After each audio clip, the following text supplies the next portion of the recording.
हंसो यथा मध्यात्। शास्त्र अनंत है,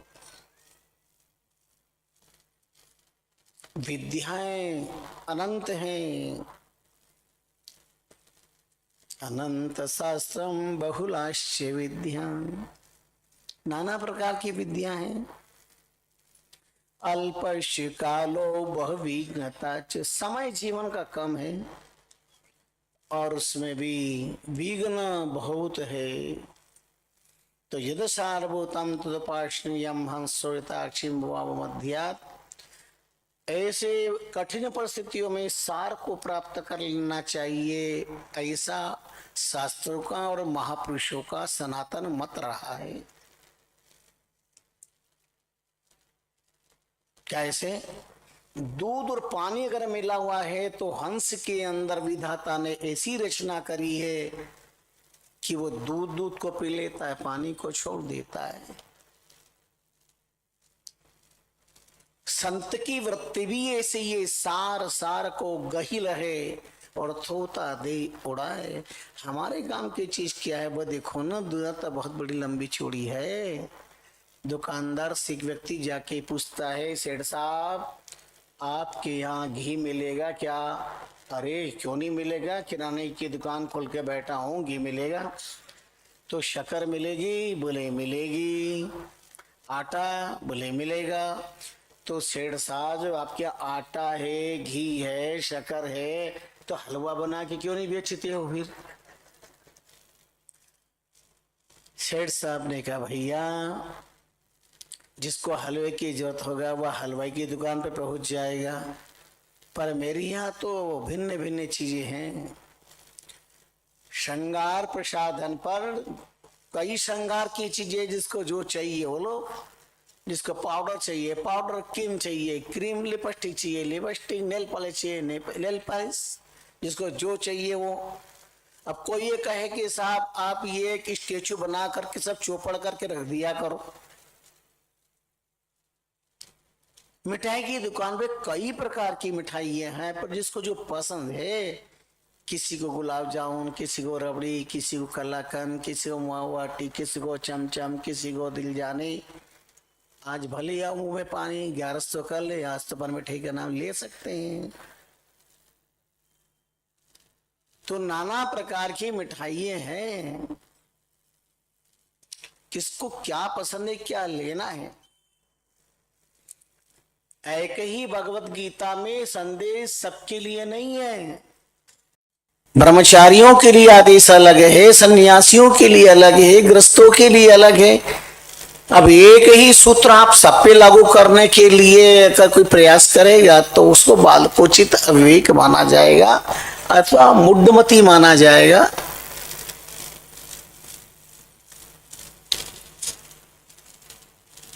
जो आदेश भगवान ने जिसके लिए दिया है वहां उनके लिए विचार करें।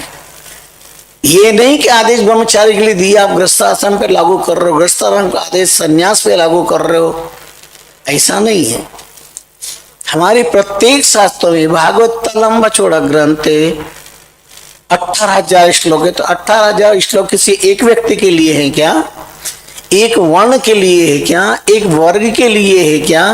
एक आयु के लिए है क्या? एक व्यक्ति के लिए है क्या?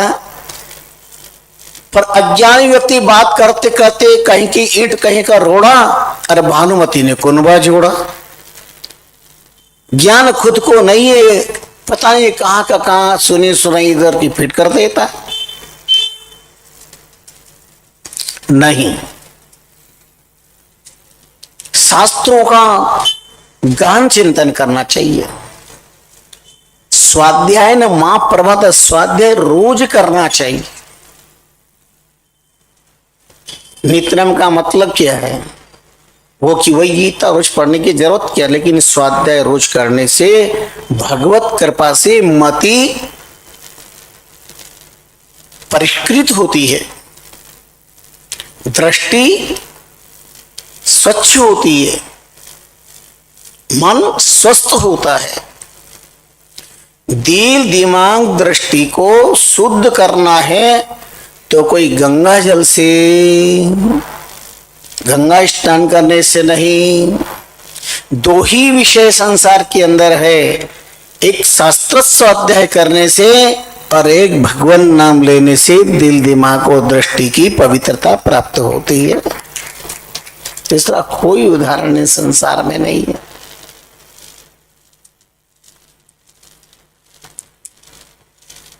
सार क्या है? कुछ लोग कहते हैं कि संसार असार है, कुछ कहते हैं संसार में ही सार है। सार अगर संसार में नहीं प्राप्त हुआ तो कहीं प्राप्त नहीं होगा।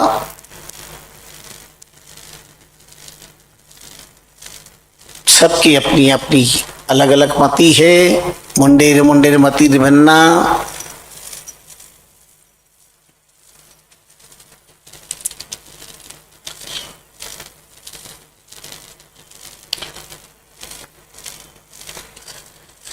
एक विद्वान ने कहा,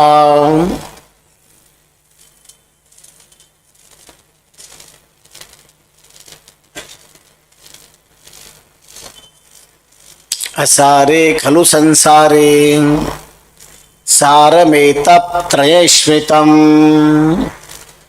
इस संसार में तीन ही वस्तु सार है। काश्याम वास संताम सेवा मुरारे स्मरणम तथा। काशी में निवास करना, सताम सेवा संतों की सेवा करना, मुरारे स्मरणम तथा और भगवान नाम का जाप करना, ये तीन सार वस्तु है।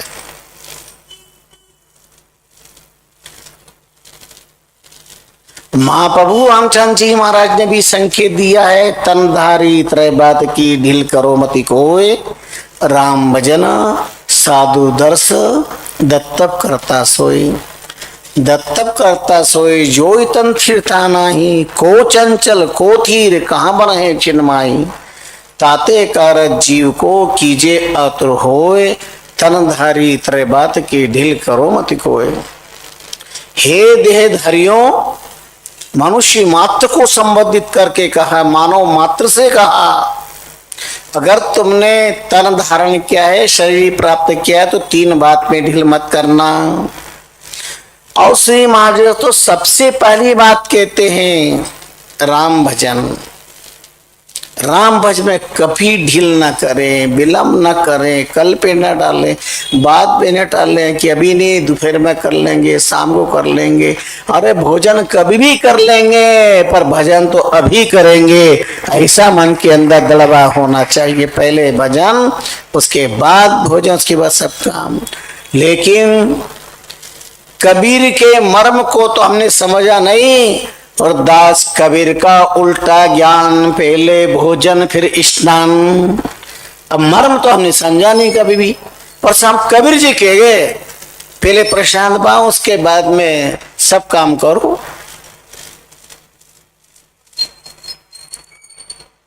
महापुरुषों की जो वाणी है ना, बहुत गहरी है।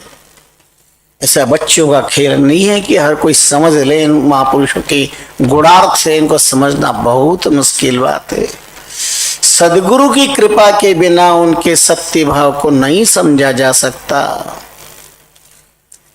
इसलिए रामष्टि संप्रदाय के पुराने संत महापुरुष जब प्रवचन करते वाणी पर, तो प्रवचन करने के बाद वो एक बात कहते थे, भाई श्री महाराज ने अपनी वाणी में इस प्रकार फरमाया है, असली आसे वासे तो श्री महाराज ही जाने। रामायण की चौपाई के यथामति एक चौपाई के कई अर्थ आज विद्वान लोग करने का अपना,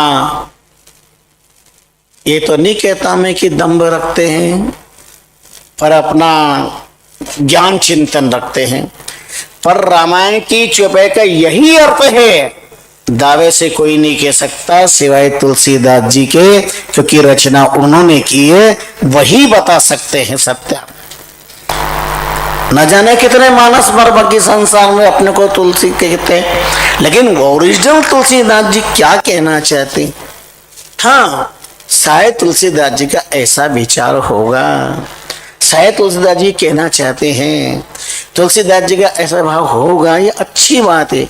पर तुलसीदास जी ने यही कहा है, अब किस परिप्रेक्ष्य में, किस परिस्थितियों में, किस जगह, क्यों, कोई भी दुनिया का विद्वान वहां तो था नहीं। तुलसीदास जी ने उनके सामने लिखी नहीं, पूछ के नहीं लिखी। अब भागवत के कई अर्थ लोग अपने जो मर्जी पड़े जो कर दिया, पर भागवत का सत्यार्थ सिवाय सुखदेव जी और व्यास जी के अलावा कोई नहीं बता सकता, किसी का सामर्थ्य ही नहीं है। ठीक ज्ञान आपके पास, शब्दार्थ है आपके पास, आपके ऐसे ज्ञान है साहित्य का, शब्दों का, व्याकरण का, तो आप कई अर्थ बता सकते हैं, पर यही अर्थ होता है। और व्यास जी ने इसलिए भागवत लिखी, सुखदेव जी ने ऐसा कहा है, यह नहीं कह सकते। यही इसका भाव है। असली सत्य बात तो उनके अलावा कोई है। मंत्र दृष्टा ऋषियों के अलावा वेद मंत्रों का सही अर्थ कोई नहीं बता सकता।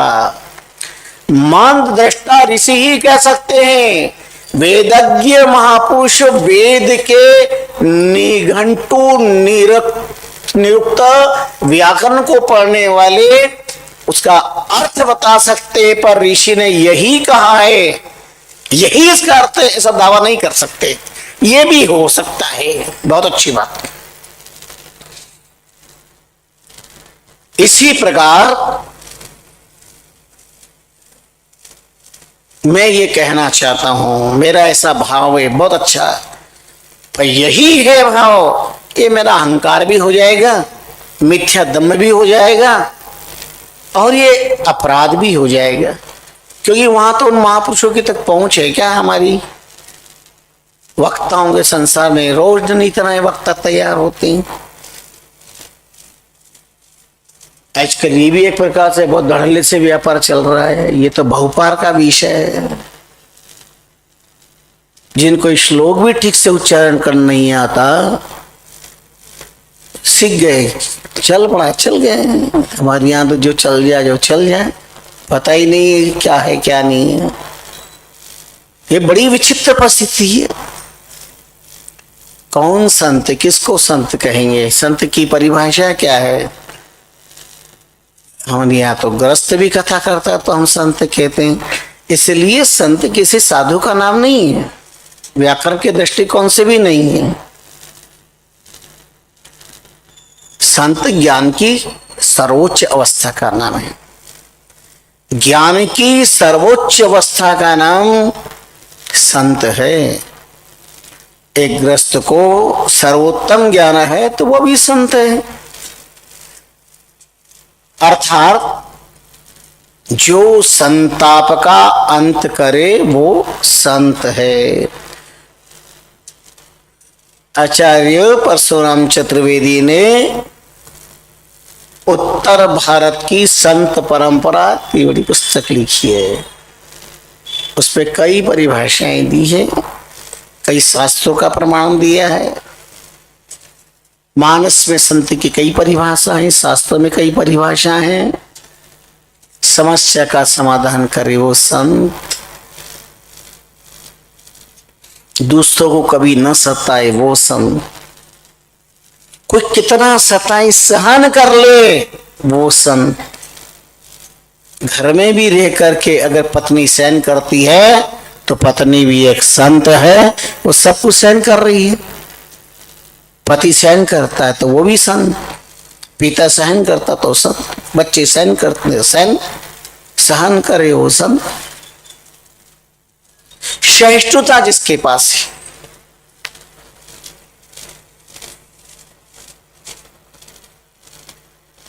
सरल हृदय जिनका है, साजता जिनके पास में है, बहुत सारे भाव महापुरुषों ने बताए हैं। आज तो आओ अपने चिंतन के पावन प्रसंग पर तो हम आपको थोड़ा सा उस और ले जा रहे थे। सार तत्व क्या है? तो विद्वान से पूछा सार के बारे में, उनका असार है खलु संसार, बोले हाँ संसार असार, पर सार में तंत्र श्वेतम, तीन वस्तु सार है। काश्याम वास, काशी में रहना सार है। तो क्या करे, अपन सब इंदौर छोड़ करके काशी चले। तो काशी में रहने वाले गंगा किनारे वो कौन से निहाल हो रहे हैं। अरे गंगा के किनारे रहने वाले भी गंगा में स्नान नहीं कर पाते। वो बनारस में रहने वाले भी अपने घर के ही अंदर नल में स्नान करते हैं। गंगा का ही तो पानी आ रहा है, जल गंगा का ही है। धर्म स्थान के आस रहने वाले लोग भी ये धर्म गंगा है, पर धर्म का मर्म, गंगा का मर्म नहीं जान सकते, नहीं जान पाते, क्योंकि वो तो रोज ये अपनी राम इच्छा समझते हैं।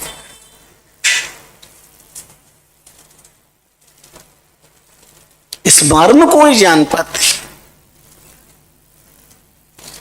महापुरुषों की सनदी में रहने वाले महापुरुषों को जीते जी नहीं समझ पाते, बाद में पता चलती।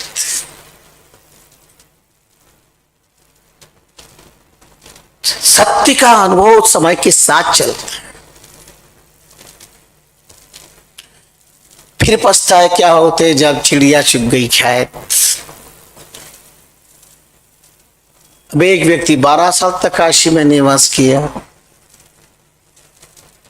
जब लौट के आए तो गांव वालों ने स्वागत सत्कार किया। तो बोले अरे काय का स्वागत, बोले 12 साल तक काशी में रहे ना, हर रंग किया होगा, एक भी दिन नहीं गया मैं तो भगवान शिव जी के मंदिर में तो नमः शिवाय किया होगा, बोले भूल के सपने में भी नहीं गया। अब बताओ, कुछ जरूरी नहीं कह रहने वाले कर ही ले। पर काशी में निवास का अर्थ संतों का अभिप्राय है, मन मथुरा द्वारिका काया काशी जान, नव द्वारिका धीरता में शिव पहचान। ये हमारा मन को मथुरा बना लो, दिल को द्वारिका बना लो, और काया को काशी बनाओ, फिर अंदर देखो तो साक्षात परमात्मा विराजमान हमें दिखाई देगा। नव द्वारिका धीरता में शिव पहचान। शिव जी के मंदिर में शिव जी को पहचाना नहीं जाता है, बहुत मुश्किल है। आप भी जाके देख लेना, अनुभव कर लेना। सबसे ज्यादा शंकर जी की आराधना होती है, अभी तो महीना उनका चल रहा है, रोज ही, वरना तो हर सोमवार को भी सर्दी हो, गर्मी बरसात हो, खुद इंसान गर्म पानी से स्नान करेगा कड़कड़ाती सर्दी में। भगवान के लिए तो ठंडा जल लेके ओम नमः शिवाय, ओम नमः शिवाय, बापड़ो भगवान का तो ठंडो मरे कोई ना। भगवान को तो ठंड लगती ही नहीं है, उनको तो ठंडे पानी से स्नान कराएंगे। चेतनता कहाँ है तुम्हारे भीतर? चलो अब आप भगवान के मंदिर में जाते, भगवान शंकर का मंदिर मान के गए हो ना, मंदिर मान के आप अभिषेक कर रहे हो ना, भाग्यशाली हो। घबराइए मत, मैं कुछ भला बुरा नहीं कह रहा हूं, पर आप मंदिर मान के गए और ओम नमः शिवाय कर रहे हैं, अभिषेक कर रहे हैं, और भगवान के गले का हार अगर वहां दिख जाए तो भगवान हाथ का लोटा भगवान के माथे पे पटक करके भाग जाओगे। क्यों भैया, कहाँ गए आपके भगवान? आप परंपराओं को निभा रहे हैं, ये परंपरा है, प्रेम नहीं। जिस दिन भगवत प्रेम हो जाएगा तुम्हें जाने की जरूरत नहीं है। मंदिर जाते जाते प्रेम पैदा हो गया तो मंदिर में रहने वाला तुम्हारे घर में प्रकट हो जाएगा, तुम्हारा जीवन धन्य हो जाएगा। और परंपराओं में सारी जिंदगी बीत जाए फिर भी हमें लाभ नहीं मिल पाता। भक्ति चैतन्य होनी चाहिए, भक्ति चैतन्य होनी चाहिए।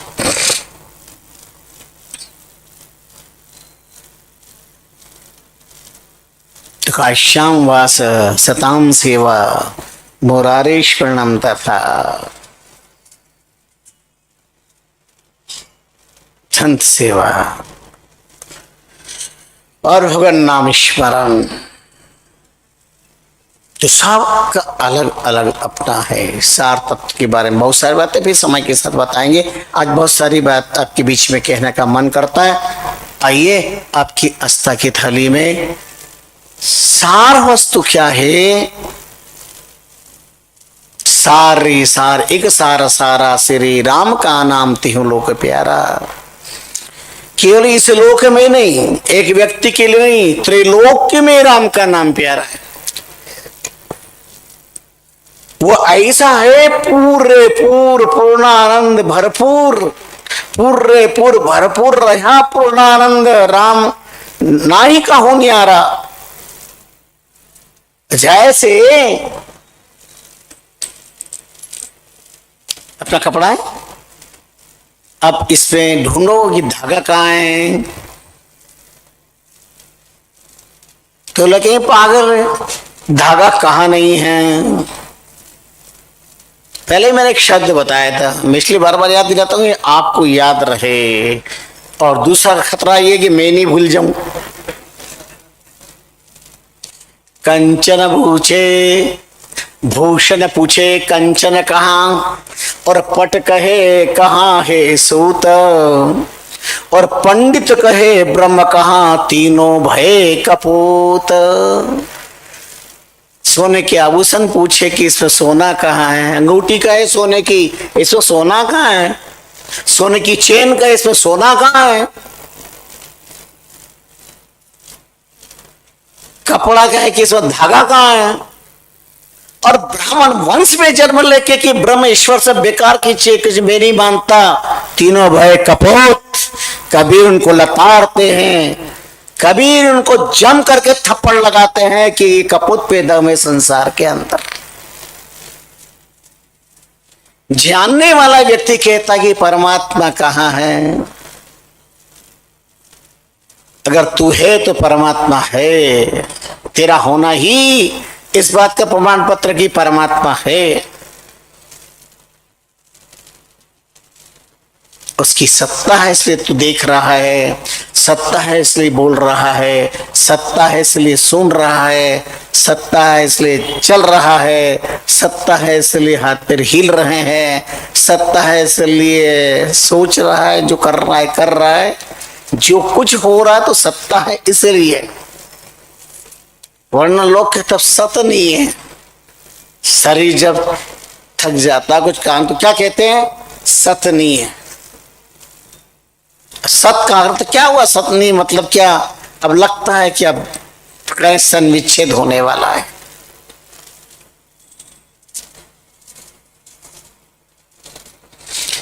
तो फिर बहुत जरूरी हम महापुरुषों की वाणी के द्वारा कुछ व्याख्या कर दें, बाकी तो बहुत अनंत अनंत चीजें हैं।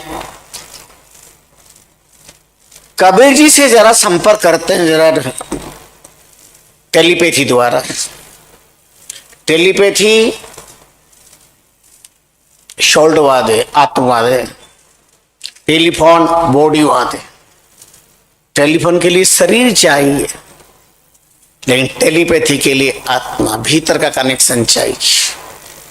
उन महापुरुषों का क्या मत है इस बारे में, कितनी सूक्ष्मता का चिंतन उन्होंने दिया है। लोग कहते हैं राम राम राम राम करने से क्या होता है। कबीर रंकार उच्चारता, निकसे पाप अघोर, पुनि मूंद का मकार द्वार जो, नहीं पायसन को ठोर। महात्मा कबीर कहते रंकार का उच्चार करने से, रा कहने से अंदर के सारे पाप बाहर हो जाते। रा पूरा दरवाजा गेट खुलता है, सब पाप बाहर। और अगर अंदर जाने लगते हैं तो मूदत मकार द्वार जो, नहीं पायसन को ठोर। और राम रा कहने से आ, रा बाहर, और मां कहने से दरवाजा बंद होता है, पाप अंदर प्रवेश नहीं कर सकते हैं। ऐसी राम की प्रेरणा का अद्भुत चिंतन है। इतना ही नहीं, कोई महात्मा ज्ञान थोपते नहीं है कि हम कहने से ले मान लो। दातुच्च कोटि के नाम मर्मज्ञ महापुरुषों में है ध्यानदास जी महाराज। उन्होंने जो उदाहरण दिया जब गजब का, सिंह गरज अक्षर रकार, गज अग दिए भगाए।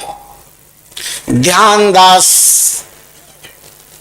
वेद द्वार मुद्दा था,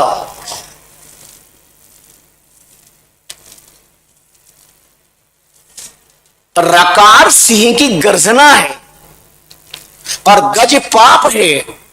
जैसे जंगल में सिंह की गर्जना होने से गजादी सब पलायन करते भागते हैं, जैसा श्री महाराज ने फरमाया, आपको सुनाया था कल, सुन के हर की गावच गिद्ध गज गए पलाई।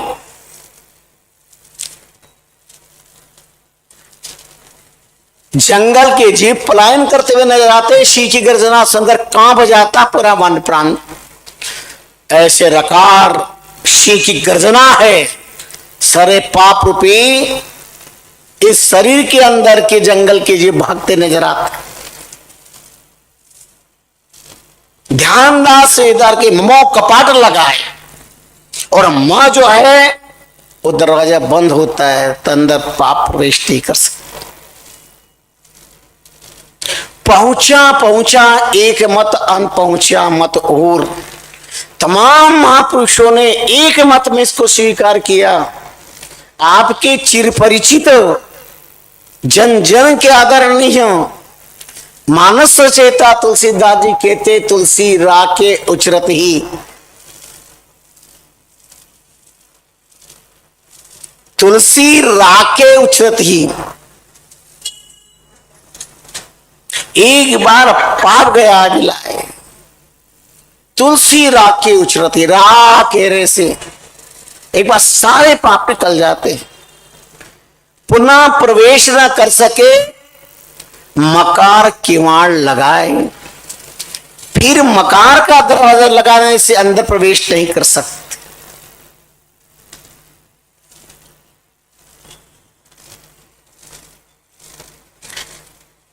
यहां तक कहते तुलसी राके उचरत, अग विकल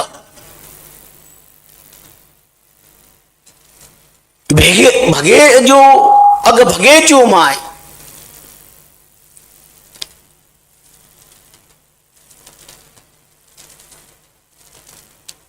उस राम नाम की ताकत ऐसी होती है कि रकाव उच्चारण से भागते हैं और अगर अंदर कोई रे भी गए ना तो तुरंत भस्म हो ही जाए, वह भस्म हो जाती।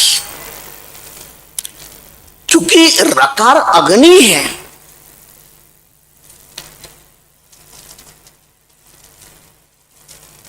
र अग्नि बीज है, बीज अग्नि तत्व है रकार। हमारी सारी पाप को भस्म करने का सामर्थ्य है। कहीं पर मनोघास वर्षों से पड़ा हो, दरवाजा बंद हो वर्षों से, पर एक चिंगारी पहुंचे छोटी सी तो मनोघास को जाके राख कर देती है। ऐसे जन्मों जन्मों के पाप अगर इंसान के है, एक राम नाम की चिंगारी लग जाए तो सारे पाप नष्ट हो जाते।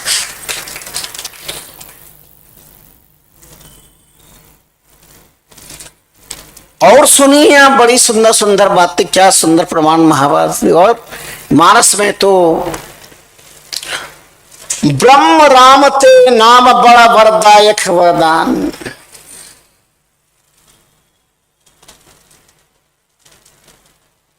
रामचित मानस में लिए महेश जी जान।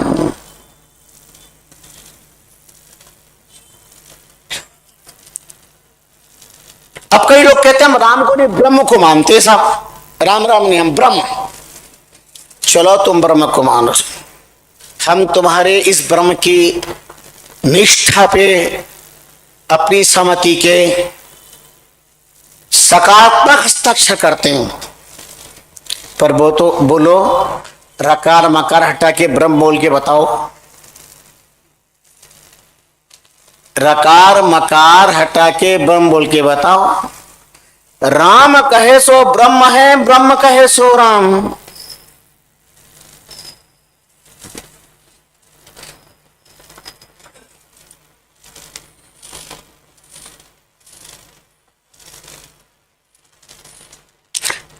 ब्रह्म शब्द रकार मकार बिना पूर्ण होए।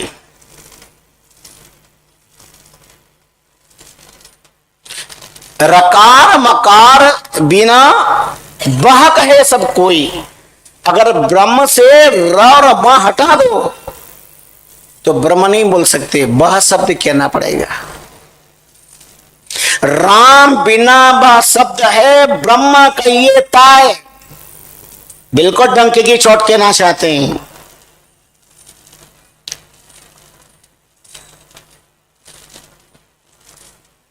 राम बिना बह शब्द है, ब्रह्मन कहिए ताय। रकार मकार जब ब्रह्म है, राम चरण सुमिराय। बह शब्द में रकार मकार मिलने पर ब्रह्म होगा, बाकी ब्रह्म बोला ही नहीं जा सकता। और सारी जीवन की रचनाएं देख लो, रकार मकार, रकार मकार, रकार नीचे का होठ मकार, रकार ये हाथ मकार, ये पैर रकार, ये पैर मकार, ये कान रकार, ये कान मकार। सारा शरीर, संसार की तरफ देख लो आप, दुनिया में कहीं भी, पूरब में रकार, पश्चिम में मकार,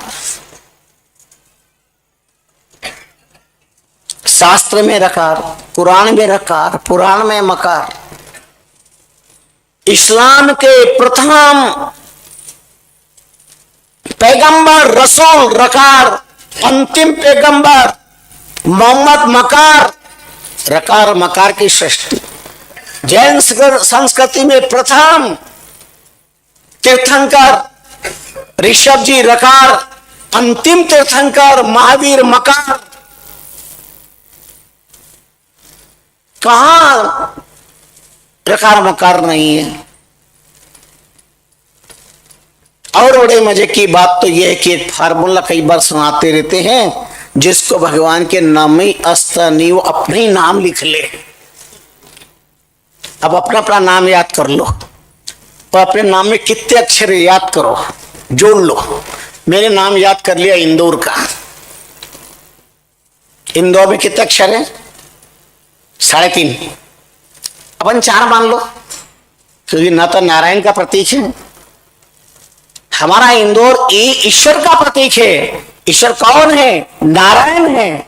नारायण कैसा है? सबके दिल में रहने वाला है। वह कौन है? राम है, क्योंकि रकार शब्द है इसलिए वो राम है। तो नाम हमें सचराचर में जो नहीं मानत यूं लिख लीजिए। नाम के अक्षर चौगुन करके 5 मिलाए के दुगुन कीजिए। फिर 8 को भाग दिया शेष बचे सो नाम याद ही कीजिए। नाम के अक्षर चौगुना। आप अपने नाम का चौगुना कर लो, मेरे नाम का ना करें, इंदौर का अपने अपने नाम का करो। तो इंदौर में 4 अक्षर, 4 चौक 16, 5 मिला दिए 21, डबल कर दिया 42, फिर 8 का भाग दिया, 8 पंजे 40। अब 42 पे से 40 गए तो कितने बचे? 2 क्या है? रकार और मकार। चेतन शक्ति रकार की मां माया विस्तार। रामचंद्र सब आइया अक्षर 2 ही मझार। रामचंद्र सब आइया अक्षर 2 ही मझार। इस रकार बकार में सारा जगत नहीं थे, इससे अलग कुछ है ही नहीं।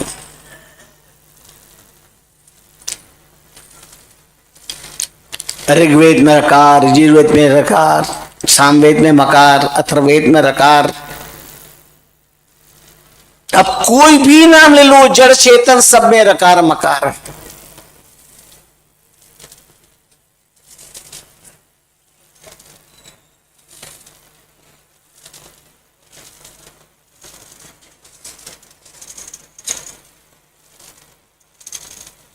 आप कहेंगे ओम में रकार मकार कहाँ है?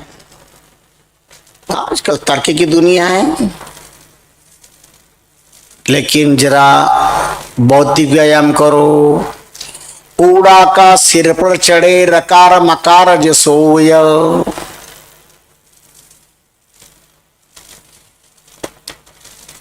ओम कैसे लिखोगे? रकार मकार हटा दो तो ऊ बतलावे,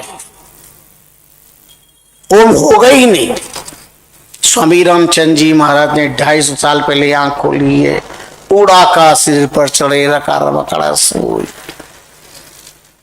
रामचंद्र यूं जानिए ओंकार तब होए। ओंकार भोई में तो ऊ बतलावे, नहीं तो लोग ऊ कहेंगे। ऊ पे चंद्रमा और ये रेफ होगा वो रकार, चंद्रमा मकार, तब जाकर वो ओम कहलाएगा। ओम औ धातु से बना है और 19 अर्थ है ओम के। औ रक्षण गति कांति अहिंसा दाने 19 अर्थ है इस एक शब्द के, बहुव्यापक है। और इसलिए भगवान ने गीता में ओम तत्सदिति निर्देशो ब्रह्मस्य विदेशमेतः ब्राह्मणस्य वेदास्य यज्ञास्य विहिता पुरा तस्मात् ओम इत्युदाहरण यज्ञान्त प्रक्रिया प्रवरन्ते विधानोक्ता सत्यम ब्रह्मवादिना। किसी भी श्लोक के बोलने के पहले, मंत्र के पहले ओम शब्द का उच्चारण क्यों करना जाता है? वेद मंत्र में पहले ओम क्यों बोला जाता है?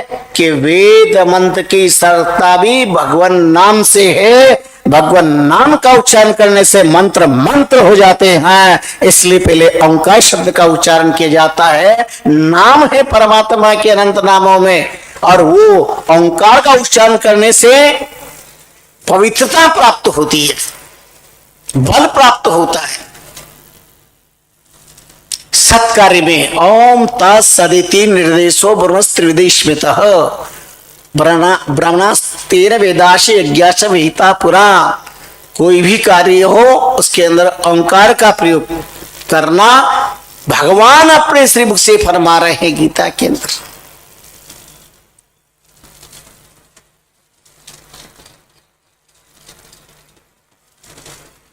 एक ने कहा भगवान कृष्ण ने गोधन धारण किया था, इसलिए सबसे बड़े माने जाते हैं।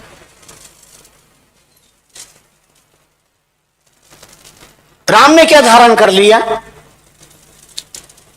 बात भी सही है,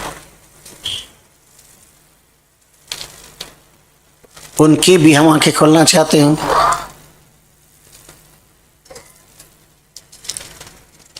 कृष्ण देव गोवर्धन हरियो और दूनागिर हनुमान।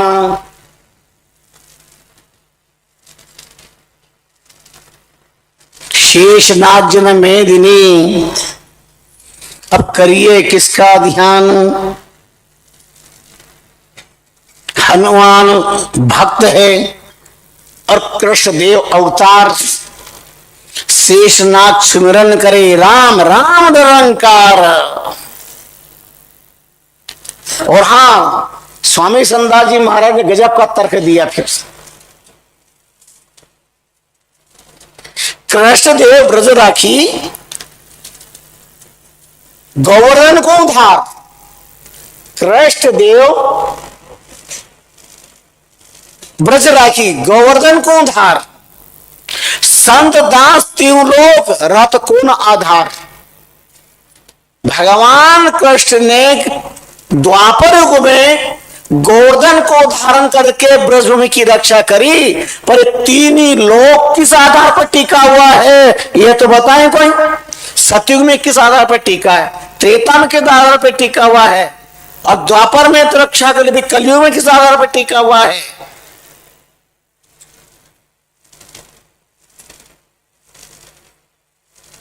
भगवान कृष्ण ने गोवर्धन को धारण किया, हनुमान जी ने दूनागिरी पर्वत को धारण किया, और शेष जी ने पूरी पृथ्वी को आज इनके माथे पे धारण कर रखा है। कृष्ण हनुमान भक्त है, कृष्ण देव अवतार।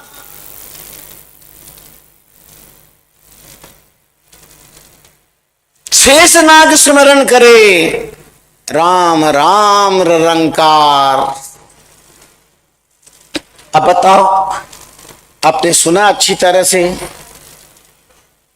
बहुत बड़ी समस्या हो गई। बड़ा प्रख्यात प्रसंग है वशिष्ठ और विश्वामित्र का। अब वशिष्ठ और विश्वामित्र का तो खेल हो गया, लेकिन समस्या बड़ी भारी पैदा हो गई। एक ने तप दे दिया, एक ने सत्संग का फल दे दिया। एक ने 1000 साल की तपस्या दी, एक ने एक क्षण का सत्संग तो 1 घड़ी का सत्संग दे दिया। अब वो नाराज हो गए। मैंने 1000 की तपस्या दी, विश्वामित्र कहलाता हूं, और आपने 1 घड़ी का सत्संग करके मेरे मेरे मेरे सम्मान में कमी करी है। ये लेता देता लजिए नहीं, व्यवहार की बात सब जगह करनी पड़ती है। आपके यहाँ भी कोई अगर कोई काम का जो होता कोई ये दे तो आप भैया उसने ये दिया है, अपने को उससे थोड़ा अच्छा देना पड़ेगा, इतना तो देना ही पड़ेगा। और नहीं दे तो लो, कहीं मतलब नहीं, आप आते देने में कहीं नहीं दे दो। और तो ठीक है, अगर 1 कप चाय ना दो ना मत पिलाओ, फिर खो दो, 1 कप चाय भी नहीं दी फिर को तो और तो सब ठीक है। कुछ भी दे दो वहां पर, 1 कप चाय नहीं दे तो फजीते हो जाए। अब समस्या ये हो गई, तपस्या बढ़ेगी, सत्संग बड़ा। अब कौन इसके हल कौन करे? राम जी के पास गए, कृष्ण जी के पास गए, पता नहीं भगवान शंकर के पास गए। अब ये सब मास्टर प्लान था, उन्होंने कहा तुम सब एक काम करो, शेष जी के पास जाओ। गए शेष जी तत्पर, शेष जी के पास गए, सबके सब वशिष्ठ विश्वामित्र सबके सब गए। उनका आइए बताइए क्या हाल चाल है, क्या मामला है, ये सारे देव देवता आए हुए। बोले सत्संग बड़ा है या तपस्या बड़ी है? उन्होंने कहा ये तो सब ठीक है, बाद में बताऊंगा, पहले तो एक बात करो, मेरे माथे पे बोझ बहुत है, कहां से बोलूं मैं, बोला ही नहीं जा रहा। फिर एक काम करो, तपस्या किसने दी है? विश्वामित्र ने। तो आप अपने 1000 तपस्या के बल का संकल्प करके जरा पृथ्वी को मेरे माथे से उठा के अपने माथे पे रख लो, फिर वर्णन करता हूं। उन्होंने कहा मैंने 1000 साल की तपस्या दी है, अगर उसमें ताकत है तो पृथ्वी मेरे माथे पे रहे, और जो ही रखा तो पृथ्वी कांपी। और नहीं नहीं नहीं, मैं नहीं सहन कर सकता। वशिष्ठ जी का नाम। उन्होंने कहा अगर 1 घड़ी सत्संग में ताकत है तो पृथ्वी स्थिर रहे, इतना कहना था, और तुरंत पृथ्वी स्थिर रह गई, हिली डुली भी नहीं। शेष जी ने फिर पृथ्वी अपने माथे पे ले ली। बोले जाओ अब सब जने। अरे तो फैसला तो हो गया। 1 घड़ी सत्संग में इतनी बड़ी ताकत है जो विशाल पृथ्वी के बोझ को भी उठाने की ताकत रखती है, सामर्थ्य रखती है। तपस्या से सत्संग महान है, ये शेष जी ने निर्णय कर दिया, क्योंकि शेष जी के पास में राम नाम की ताकत थी। शेष नाग स्मरण करे राम राम रंकार, और नाम प्रताप में भी श्री महाराज ने स्मरण किया है। ओबय शेष रसना है जाके, राम राम रखता नहीं था के, और नर नारी सुमर नहीं रामा, एको जीव भई बेकामा। नर नारी सुमरे नहीं रामा, एको जीव भई बेकामा। एक जीवान भी उससे भी राम नाम का स्मरण नहीं कर पाता, इंसान कितना गया बीता है। उभय सहस रस्ता रटे सो भी था के नाय।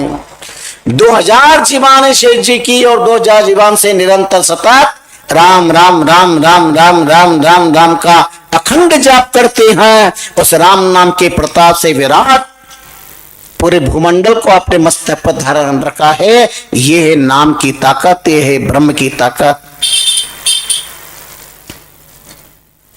सूर्य सुर कर्म काट दूरा करे, रामचरण से राज यही। ऐसा सूर्य राम नाम की ताकत हमारे जन्म जन्म के पाप कर्म को चूर चूर करने की ताकत रखता है। ऐसा नूर है, नूर रे नूर, तास का नूर है, नूर बिन हो जाए दूर दे ही।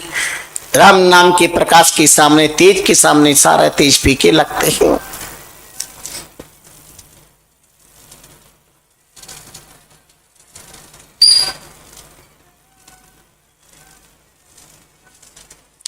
भगवान नाम की अलौकिक अनूठी अद्भुत महिमा है।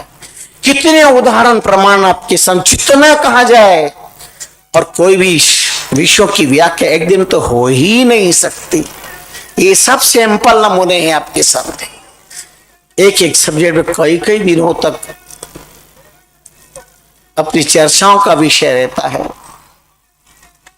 बच्चों की रोज नित नए हमें अच्छे प्रसंगों का लाभ प्राप्त होता है।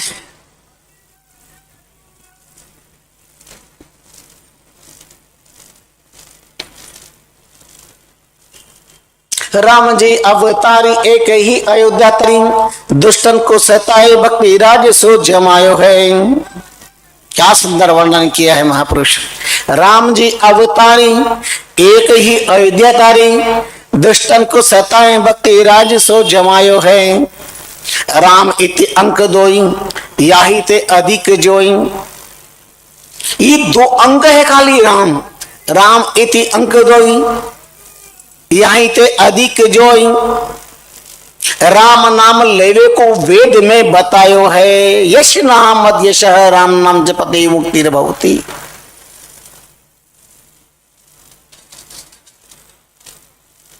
शेष हो पाताल माही, महेश मदि लोकताही। स्वर्ग में ध्रुव जी ध्यान लगायो है। शेष जी पाताल में, मृत्युलोक में महेश जी, भगवान शंकर। आकाश द्रुकात कत पताला शेष, मध्य लोक में संतदास रामाई कहत महेश, और स्वर्ग के अंदर ध्रुव, उत्तर ध्रुव तारा के रूप में विराजमान ध्रुव जी निरंतर राम राम का ध्यान करते।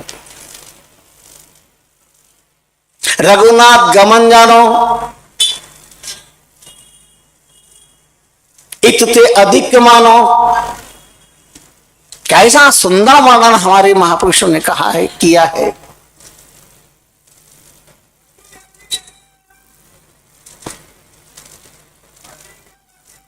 रामचरित में ऐसो तत्व बतायो है, ऐसा अलौकिक दिव्य तत्व प्रतिपादित किया है।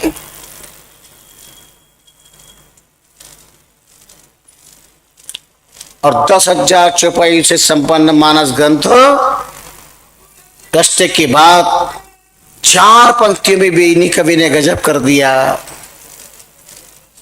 क्या है मानस और क्या है राम का नाम। वेद मत सोधी सोधी सोधी के पुराण सबे संत व असंतन को भेद को बताव तो।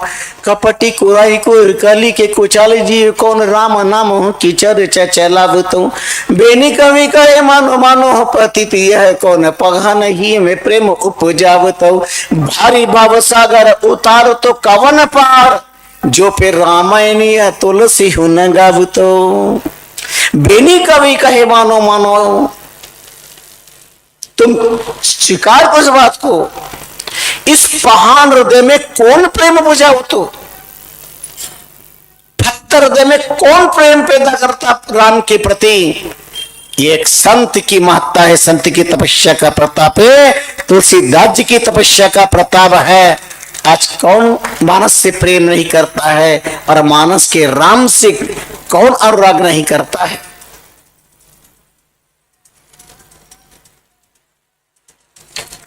अलौकिकता, दिव्यता, विलक्षणता।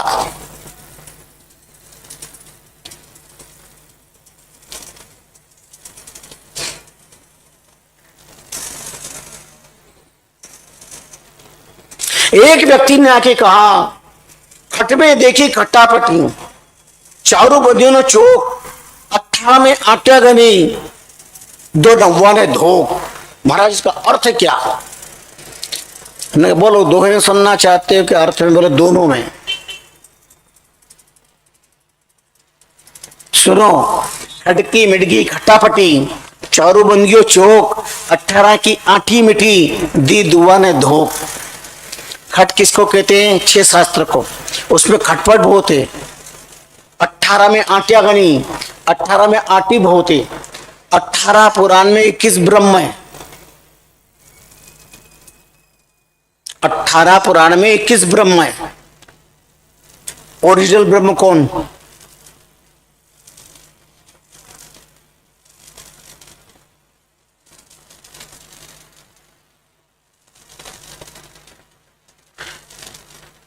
माद्वयम भयद्वयम वत्रयम ब्रस्यता अनापनि कुछ कहानी पुराणानी पृथक पृथक।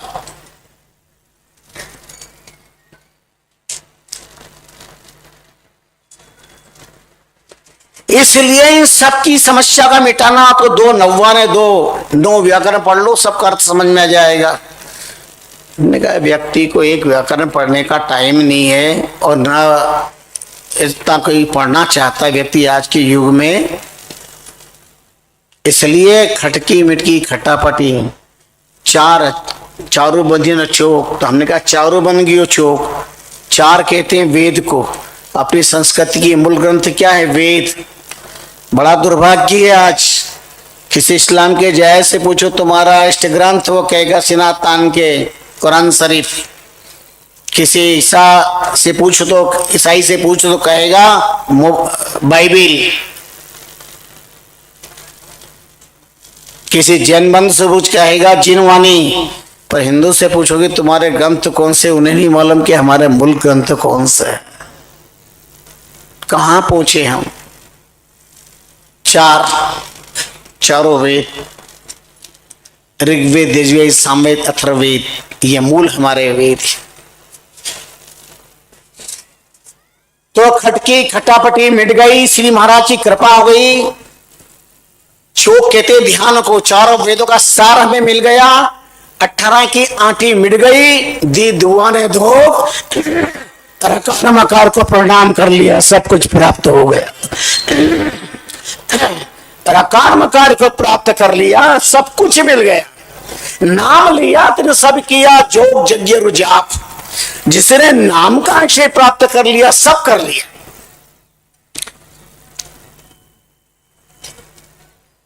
निर्गुण सरगुण दो इष्ट जाको साखी नाम।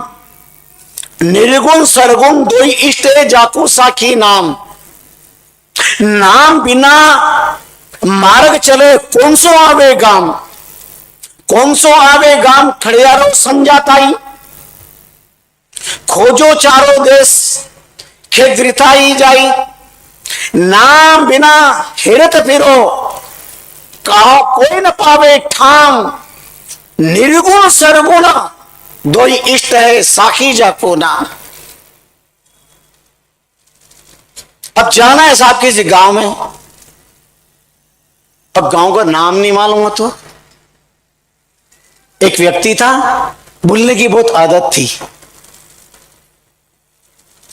नौकरी करता था।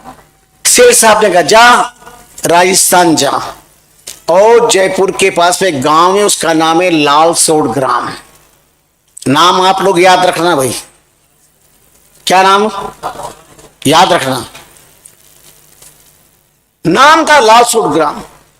तो सेठ साहब ने कहा जा लालसोट ग्राम और 5,000 रुपए अमुक व्यक्ति से लेके आ जा। उनका जो हुक्म, और चला वो जल्दी। लेकिन 20 कदम गया, नाम भूल गया। वापस आया, सेठ साहब वो गांव का नाम क्या है जाना है? बोले पागल, भूलना मत, अब लालसोट ग्राम। आपको तो याद है ना? ठीक है, आप याद रखना। अब उसने सोचा कि मैं भूल ना जाऊं, तो अब माला फिरना शुरू कर दिया। मुझे लालसोट ग्राम जाना है, मुझे लालसोट ग्राम जाना है, मुझे लालसोट ग्राम जाना है, मुझे लालसोट ग्राम जाना है, मुझे लालसोट ग्राम। और माला फिरता हुआ गया, कहीं भूल गया तो मुसीबत। मुझे लालसोट ग्राम जाना, मुझे लालसोट ग्राम जाना, मुझे लालसोट ग्राम जाना, मुझे लालसोट ग्राम जाना, मुझे लालसोट ग्राम जाना। इतने में उसका घर आ गया बीच में। तो वो सोचा घर में चलो कोई काम काज होगा तो वो भी करिएगा। मुझे लालसोट ग्राम जाना, मुझे लालसोट ग्राम जाना, मुझे लालसोट ग्राम जाना। घर आया, अरे पत्नी ने कहा जाना क्या, जाना क्या मंत्र पढ़ रखा, मुझे लालसोट ग्राम जाना, मुझे लालसोट। अरे जाना जब जाना पहले प्रसाद पाना, रोटियां खाना, फिर जाना। बोले मुझे लालसोट ग्राम जाना, मुझे लालसोट ग्राम जाना। पागल, नाम भूल गया गाँव का, तो जाऊंगा कहाँ? मुझे लालसोट ग्राम जाना, मुझे लाल। अरे सुनो, भोजन कर जा फिर जाना।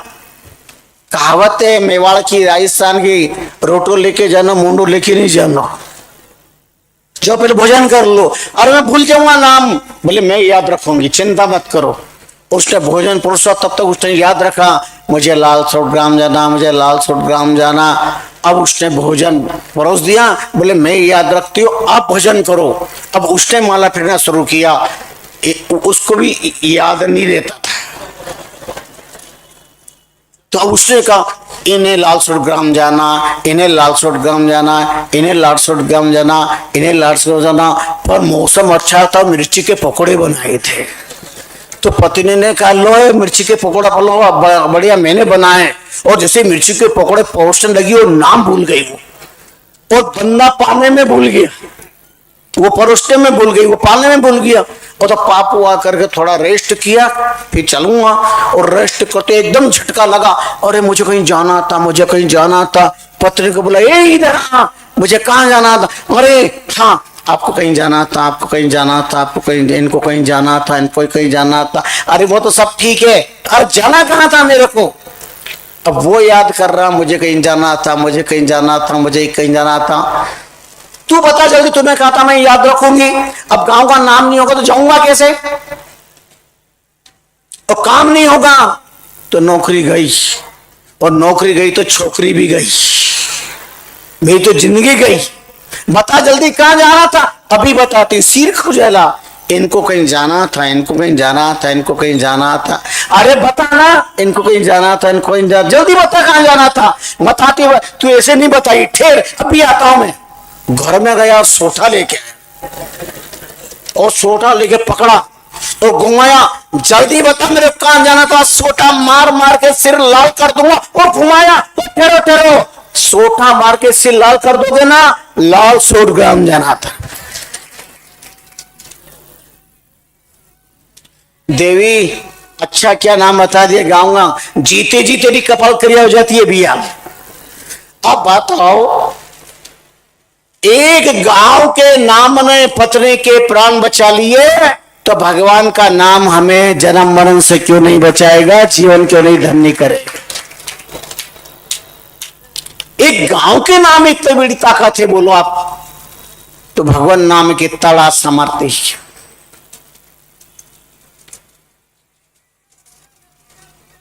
निर्गुण सरगुण दो इष्ट साखी यको नाम। और नाम बिना मार्ग चले कौन सो आवे गांव। जब नाम ही नहीं तो जाओगा, जाना कहां जाना? अरे हमको जाना, अब जाना कहां है? अरे वहां जाना है, वहां तो जब निमंत्रण आएगा अपने आप ही चले जाओगी। वहां जाने के लिए क्या इंतजार करने की बात है? इसलिए नाम, उस नामी की आराधना के लिए भी नाम जरूरी है। इसलिए महाप्रभु रामचंद्र जी महाराज ने सार रे सारिक सार सरासरे राम का नाम ते लोक प्यारा। नाम की साधना सर्वोपरि होती है, सर्वोत्तम होती है। आओ, मेधावी ऋषि की कन्या ने दुर्वासा ऋषि के जाने के बाद अटूट तपस्या करी, अटूट साधना करी। कड़कड़ाती सर्दी में ठंडे जल से स्नान करना, साधना उसका नाम है। या तो सर्दी या तो गर्म पानी से स्नान करने, पर कड़कड़ाती सर्दी में, प्रचंड गर्मी में पंचाग्नि तपना, तपस्या उसे कहते हैं जिस साधना में कसौटी है। जब तक कसा नहीं जाएगा खुद को, साधना हो नहीं सकती। सावन भादों के अंदर मूसलाधार बरसात में रहकर के साधना करना, और एक दिन दो दिन नहीं, 9000 साल तक तपस्या करी। या तो 2-4 दिन तक माला फिर ले, 2-4 दिन तक कोई नियम दिला दो, मंदिर जाओ, रामदर जाओ, कि हम तो इतने दिन तक कोई फल ही नहीं मिला।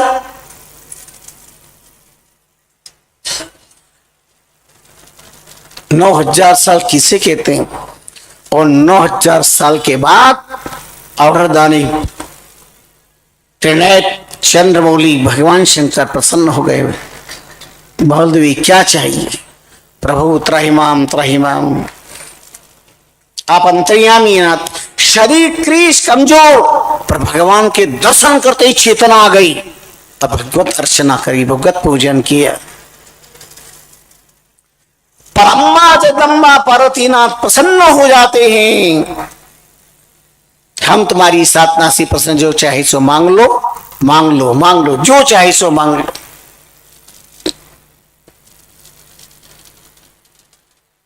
आप सर्वांतर्यामी हैं, मेरी तपस्या के पीछे क्या लक्ष्य है, आपसे कोई अछूता नहीं है। मैं क्या कहूं आपसे, आज आपके दर्शन होना ही मेरे लिए बहुत, मेरी तपस्या का सफल होना है। अपनी बड़ी कृपा की है, पर आप देना चाहते हैं नाथ, तो मैं मांगू आपसे, आप देंगे? आप वादा करो पहले। भगवान ने कहा बोलो बोलो, जरूर देंगे, तुम्हारे लिए अधिक कुछ नहीं है।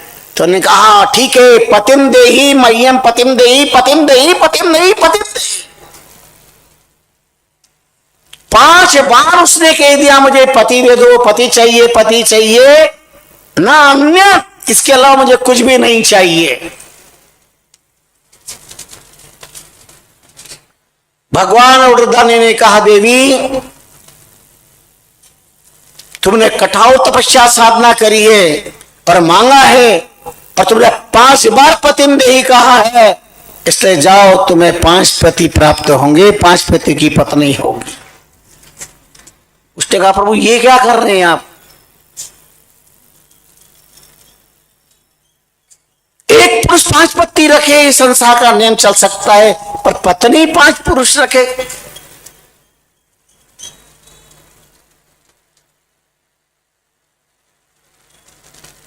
भागवत में 2 प्रसंग है, एक के 5 पति और एक के 10 पति है। याद है क्या आपको? द्रौपदी के 5 पति, और वे याद कर लेना, आप लोगों ने भगवत गीता सुनी है। 10 पति किसके थे? सोचना, विचार करना। भगवान कहते हैं कि तुमने महर्षि दुर्वासा के वचनों का अपमान किया, उन्होंने पुरुषोत्तम व्रत करने के लिए कहा, तुमने उसको गौण माना, पुरुषोत्तम का अपमान किया व्रत का, इसलिए तुम्हें ये तो भल भुगत नहीं पड़ेगा। इस जन्म में तो अगले जन्म में 5 पति तुम्हारे होंगे।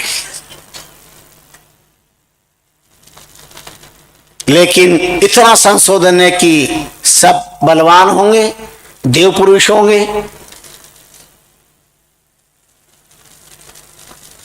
और आज के बाद कभी पुरुषोत्तम भगवान का अपमान मत करना।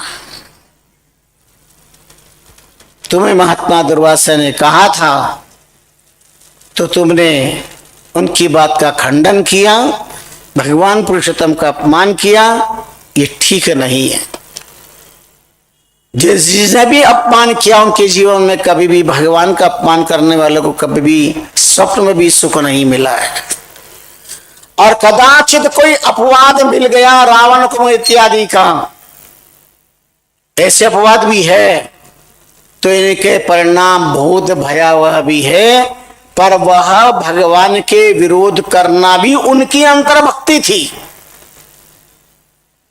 उनकी अंतर्भक्ति थी।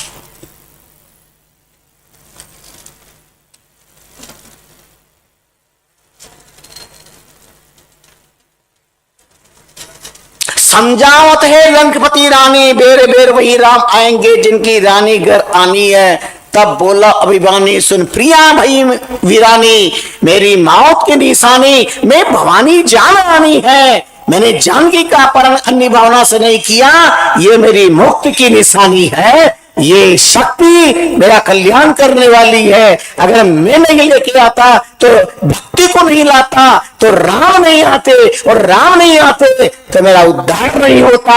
इसलिए भवानी जान आनी है।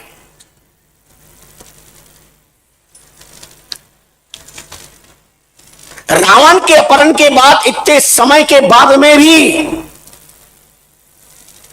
सीता जिंदी मिली। ये राम का अगर सौभाग्य था तो सीता पवित्र मिली। ये रावण का अद्भुत चरित्र था, ये रावण का अद्भुत चरित्र था।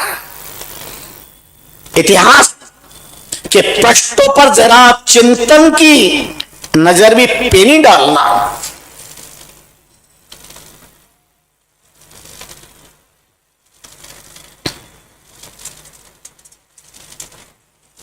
आजकल के अपहरणों की तरह नहीं हो रहा है, रोज कांड रोज देख रहे हो। इन सब के पीछे वजह क्या है? अपराधी सरेआम घूम रहे हैं, भय बिनु प्रीति रहोई।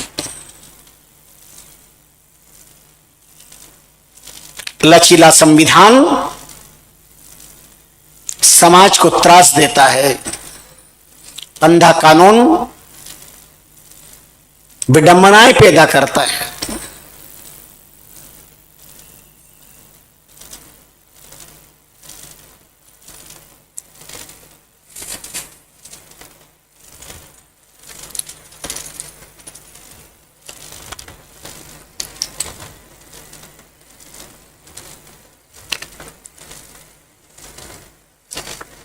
अस्तु,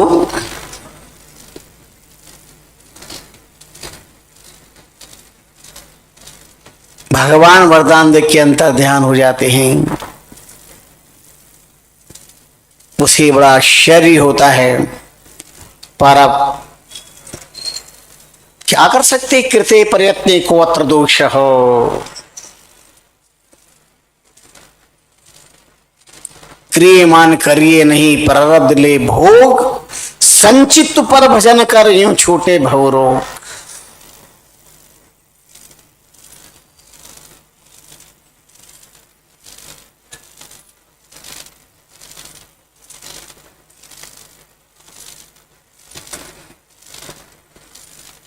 ईश्वरी आस्था, ईश्वरी श्रद्धा और भक्ति, अंतरात्मा सीखे सच्ची भक्ति विषम परिस्थिति को भी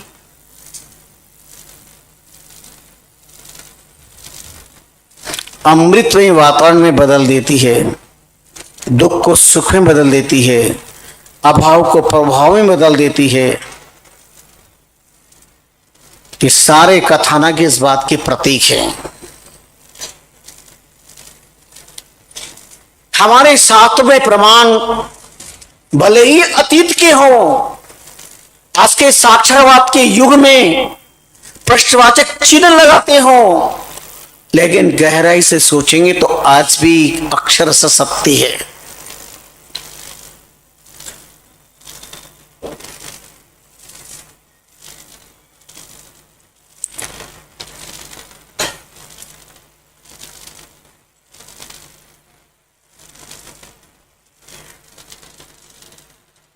क्या उदाहरण प्रमाण सुनाए आज के लिए आपके भाव सुंदर।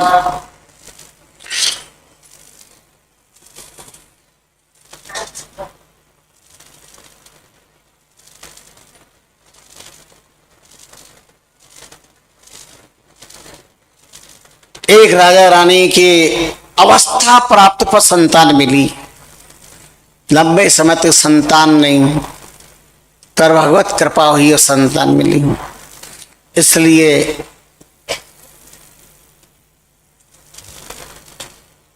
संतान के प्रति व्यामोह अधिक, आंखों का तारा, नैनों का दुलारा, कलीजे का टुकड़ा, प्रतिपल प्रतिक्षण उसका ध्यान रखा जाता था।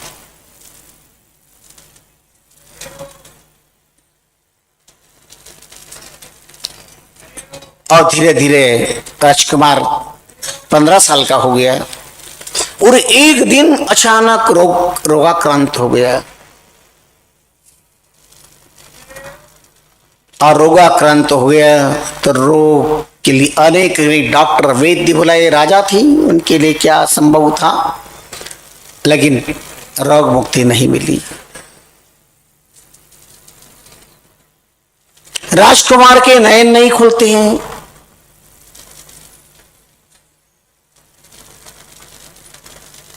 आजकल बीमारी फैल रही है, आंखों की सावधान रहिएगा। वैसे भी आंख में आंख डालना भी बीमारी है, तो अभी तो देखने से बीमारी हो रही है। भीड़ लग रही है अस्पतालों में। इसलिए परमात्मा की आंखों में आंख डालिए तो बीमारी से मुक्ति मिल जाएगी और दर्शन करके जीवन हमारा धन्य बन जाइए। देखना तो परमात्मा को देखने का अभ्यास करिएगा, परमात्मा को दर्शन करने का अभ्यास करिएगा।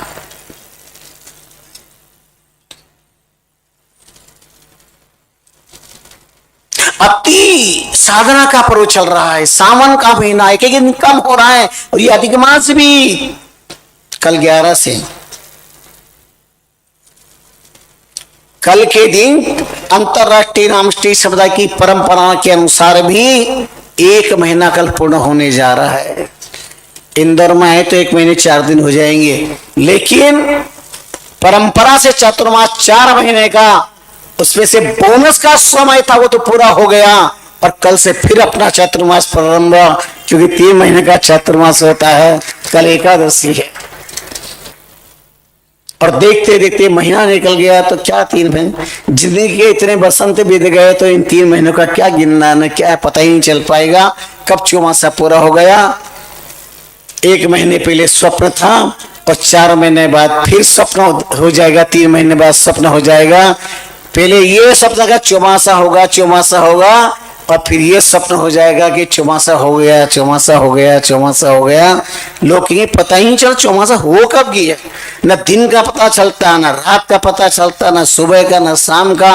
और इंदौर वालों का प्यार प्रेम इसमें इतना है कि मालूम ही नहीं पड़ता तो कहाँ जा रहा है कहाँ नहीं जा रहा है। और ये सत्संग का समय तो ऐसा व्यतीत होता है कि बस पूछो मत।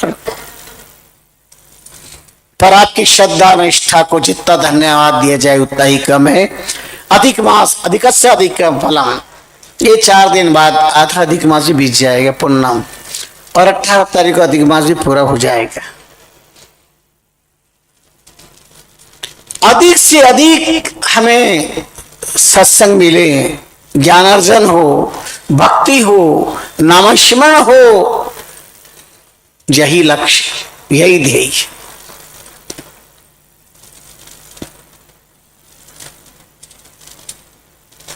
तो अनेक उपाय किए गए, पर वेद जीवा जो जीवे तो धनवंत मरे न कोय।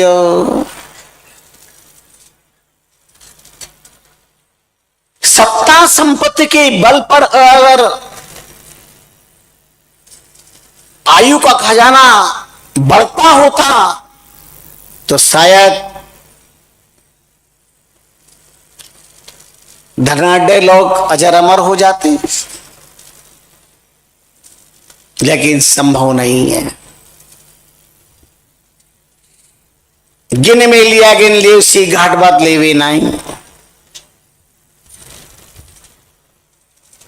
अनेक उपाय करने के बाद जब और ज्यादा रोग बढ़ता गया तो राजा रानी परेशान हो गए। रात दिन बेटे के पास रहते हैं, एक पल उसे नहीं छोड़ते, रात में नींद नहीं लेते राजा रानी। राज का काम काज छूट गया उस संतान के पीछे। व्यामोहवाद कैसा होता है, बेटा चाहिए, बेटा चाहिए, बेटा चाहिए, पर संतान से सुख मिलेगा या दुख मिलेगा तो वक्त बताता है, पर व्यामोह होता है। संतान से मुक्ति मिले ऐसा संभव नहीं है। ऐसा कहते हैं कि पुत्र से पुमनाम नरक से मुक्ति मिलती है, लेकिन पुत्र जीते जी नरक में डालता है, उसका क्या होगा?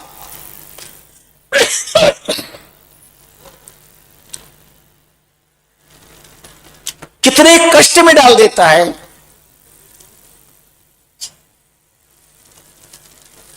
एक दिन एक अद्भुत महात्मा आए नगर में। राजा प्रजा प्रेमी था, इसलिए प्रजा के प्रति, राजा के प्रति निष्ठा श्रद्धा थी, और उन्होंने कहा राजन नगर में महात्मा है, पहुंचे हुए महात्मा है। राजा ने तुरंत को बुलाया और अपने बच्चे का दर्द उन्हें बताया। महात्मा ने देखा और कहा राजन, किसी डॉक्टर वैद्य की दवा से तुम्हारे बेटे का इलाज ना हो सकता है, ना वो स्वस्थ हो सकता है। एक ही उपाय है, ये पुरुषोत्तम मास का व्रत आ रहा है, कोई उत्तम दान पुरुषोत्तम मास का किया हो किसी ने, और वो उत्तम दान में तुम इस बेटे को समर्पित कर दे तो ये स्वस्थ हो सकता है। उत्तम दान। अब दान की भी कई प्रकार की परंपराएं हैं, इसकी अगर व्याख्याएं करें तो सोचो कितना समय मिलेगा।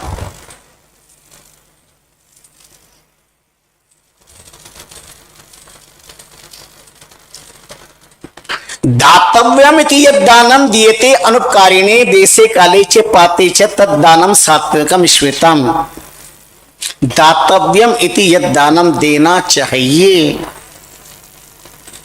यद दानम दीयते अनुपकारिणे बिना किसी के बदले की भावना की, इसके बदले हमें कुछ मिले, ऐसे नहीं, निष्काम भाव से दें।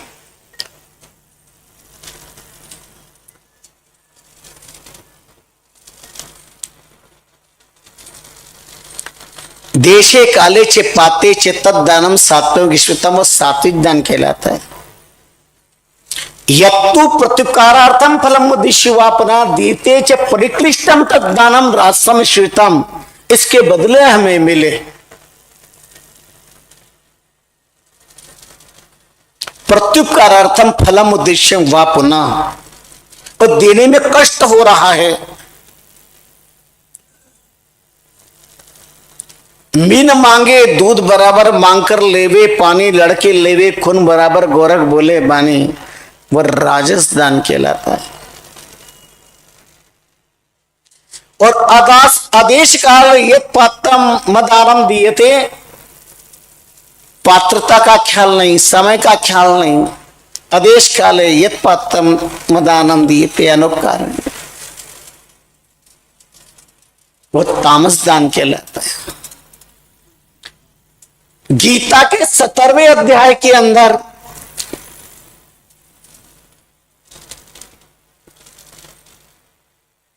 श्रद्धात्रय दानत्रय का उल्लेख किया गया है।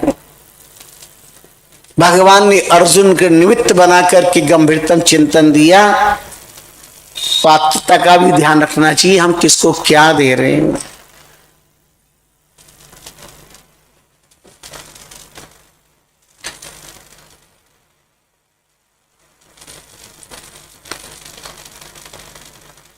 राजा ने ऐलान किया, भाई जिसने में उत्तम दान किया है वो आकर के हमारे राजकुमार को जिंदा करने के लिए दे।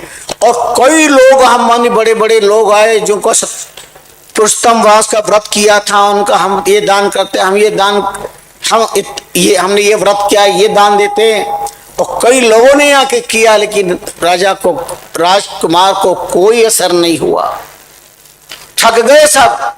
और राजा रानी को लगा कि अब मेरे नगर के अंदर कोई दानवीर नहीं है।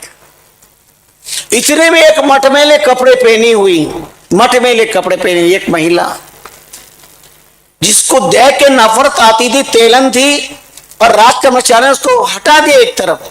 रानी ने देखा और राजा से कहा उसको आने दो, किसी की आस्था को कपड़ों से नहीं पहचाना जाता है, बाहर के व्यवहार से। उसको बुलाया, बोलो क्या? बोले मैं भी कुछ दान देना चाहते हैं। ये राजकुमार आपका नहीं, मेरा भी बेटा है, मैंने यहाँ का अंजल लिया है, बोलो आप। उसने हाथ पे जल लिया और कहा, हे पुरुषोत्तम भगवान, मैंने आपका व्रत अगर अंतरात्मा से किया, सच्ची श्रद्धा और निष्ठा से, आस्था से किया है, और जो भी उसके अंदर मैंने दान पुण्य किया है, उसका पुण्य में उत्तम दान के रूप में अर्पण करते हैं। इनका बालक तुरंत स्वस्थ हो जाए, आरोग्यता को प्राप्त हो, उसको जीवन मिले। ये केवल जल यूं करके नीचे डाला और 2-4 छींटे डाले, एकदम बालक की आंखें धीरे धीरे खुली और तुरंत पान, उसने जल मांगा और महारानी उसे जल पिलाया, और जल पीते एकदम उठ बैठा, आंखों में चमक आ गई और देखते उसके अंदर जागृति पैदा हो गई। और तुरंत वहां उस तेलन के चरण छू रहे, राजा रानी चरण छू रहे। सारे लोगों को आश्चर्य। राजा ने कहा, तुम हो कौन? इतने बड़े बड़े दानवीर पुण्यवीर मेरे यहाँ पर पुण्य का दान कर रहे थे, उनका कोई उत्तम दान नहीं, तुम्हारा उत्तम दान, तुमने ऐसा क्या उत्तम दान किया है जिसके पुण्य प्रताप से मेरे बच्चे की जान बच गई और रोग मुक्त हो गया? ये